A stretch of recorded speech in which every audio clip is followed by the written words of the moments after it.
Alright everyone, today's topic is a simple, inexpensive drink that can have a dramatic effect on feelings of stress, depression, and even your weight loss efforts. The drink is green tea. Green tea is super common and well known here in the US, and it's even more so around the world. I feel like a lot of people know that green tea is healthy, but they don't really know why. So let's quickly talk about what it is that makes green tea so good for us.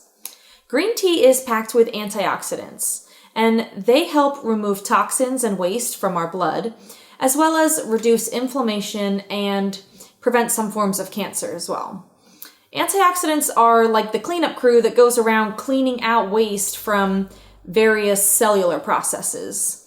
And green tea is very high in one antioxidant in particular. It's a catechin known as EGCG.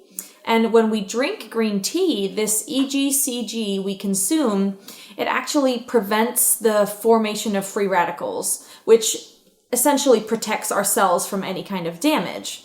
And there's actually something else in green tea as well that's great for us. It's an amino acid called L-theanine, and that has actually been proven to have positive effects on mental state and brain function.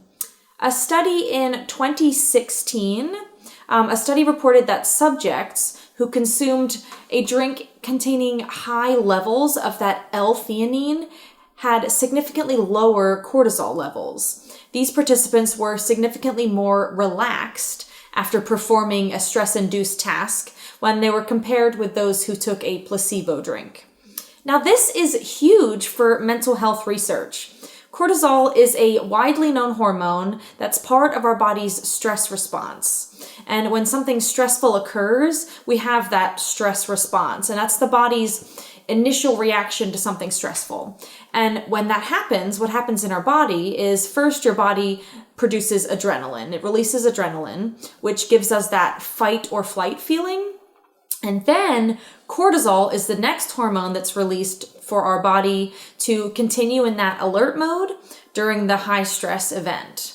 The release of cortisol also tells your liver to continue releasing glucose quickly for like fast, quick energy. So if you're not burning stored fat, which takes longer to convert into energy because your body is thinking that there's an emergency and there's no time for burning fat. So out goes all of that stored glucose to either fight or flight or run away from whatever stressful event you've gotten yourself into. So this is normal, and it's a very natural part of our evolution as humans, but things have changed in society today, and our cortisol levels are often not balanced.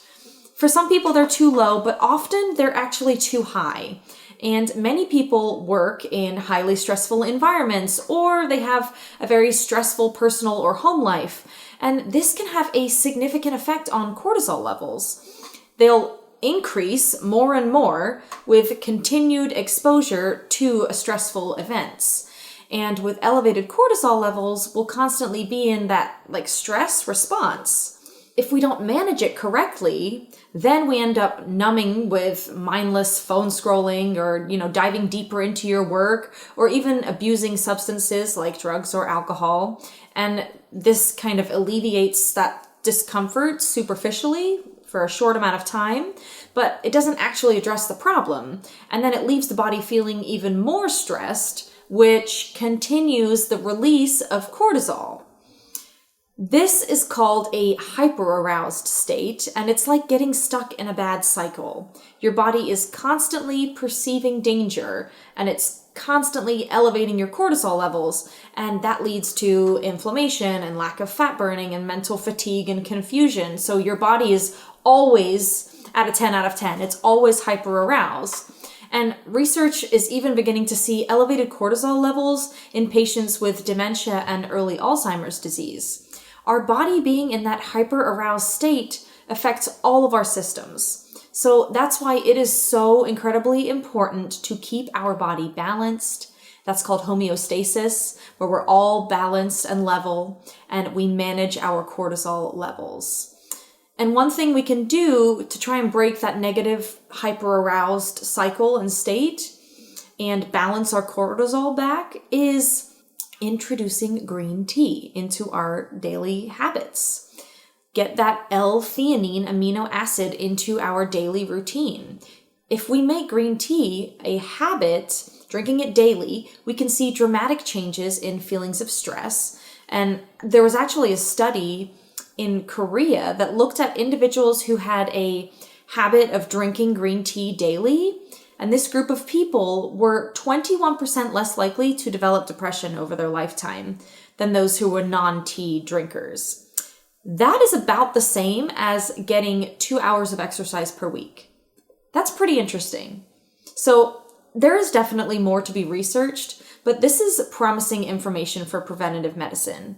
We're so used to treating the depression, treating the anxiety, treating the dementia once it's already been diagnosed. But maybe drinking green tea could be the way that we prevent more people from being plagued with these really debilitating conditions. Let me know what you think about green tea in the comments. Do you already drink it, or are you maybe going to introduce it as a new daily habit for all of its awesome preventative effects? I hope you will. Be well, everybody, and I will see you next time.